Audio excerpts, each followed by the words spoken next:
welcome to the Knot Spot. In this tutorial I'm going to be showing you how to change colors when you're crocheting, and I'm going to be showing you how to do it in multiple different stitches. So when I was first learning how to crochet, I had to go to multiple different videos and watching different tutorials of how to do a color change in different stitches.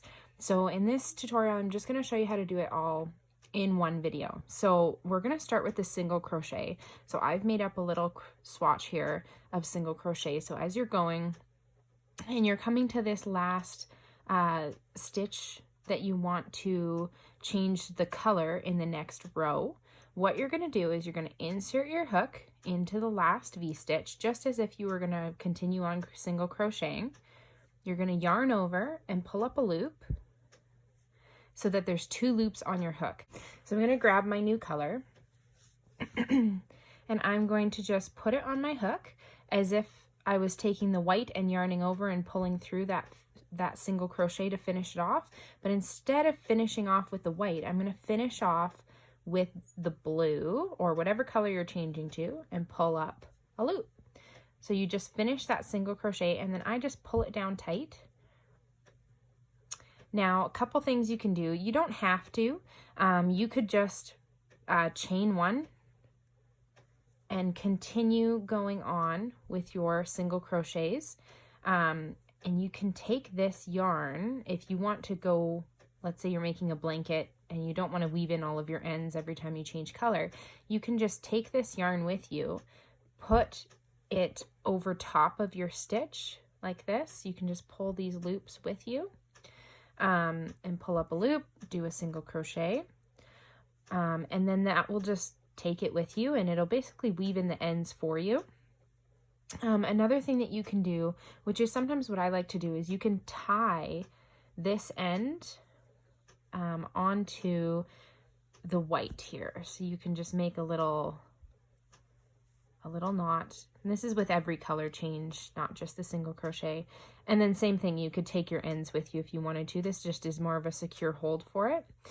So there's a couple different options that you can do when you're changing color. So that's the single crochet. That's what it would look like when you are changing color with a single crochet. Now if we were to do a double crochet where we yarn over,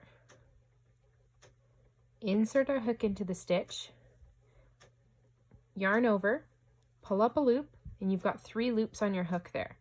So you want to yarn over with the white, pull through 2 just like you're doing your double crochet. Now instead of yarning over with the white and pulling through those last 2, like I said, remember 2 loops on your hook, you grab your other color that you're changing to, and then you finish the double crochet by pulling through those last 2 loops with the color that you're changing to. And then you just continue on with the stitch that you're doing. So with a double crochet, you're usually going to chain 2 or 3, turn, and then continue on with your double crochets. So that's how you do a double crochet. And if we were to do a half double crochet, we're going to yarn over, insert our hook into the V-stitch, yarn over, pull up a loop. Now with a half double, you normally yarn over and pull through all 3. So what you're doing is you're basically, before you finish the stitch, you're pulling, before you pull through that last loops on your hook, you're wanting to pull through the new color so that before you chain, you have your new color. So with the half double, you're actually pulling through all 3.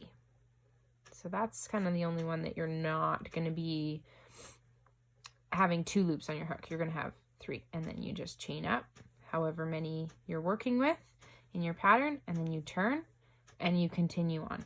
So you can leave your loops hanging like this. You can bring them with you by just crocheting. You can tie a knot in there so that they hold tight. Just make sure if you do tie a knot, not to pull it too tight, because you don't want to break down that break down that stitch so that it's flattened at the end. You want to make sure that you keep the stitch at the right height that it's supposed to be at. Okay, so that is how you change color. with those different stitches. If you have questions or concerns, you can comment below. Yeah, if you want me to go over anything else when it comes to color changing, just let me know. If you are actually, I will say this too, if you are changing color with a slip stitch, so let's say, for example, you're crocheting along. Now this is more or less going to happen when you're crocheting in rounds and you want to change a color. So if you are crocheting and you want to change color with a slip stitch, what you're going to do is you're going to insert your hook as if you're doing a slip stitch, and instead of pulling through the white, because like I said, it's the last thing that you do, that you want to pull through the new color. So with a slip stitch, you just insert your hook, grab the new color that you're wanting to change to, and pull through both loops. And there you go. You've got your new color on your hook, and you're ready to chain and continue on. So that's how you do it with a slip stitch. So if you do want have more questions or concerns, or you're not sure about something, just make sure to comment down below if you want to see me do something more with color changing, or if there's any specific video that you want me to post about how-tos. Make sure that you let me know below. Yeah, give this video a thumbs up and make sure that you subscribe to the Knot Spot for more training tutorials. Thanks, guys.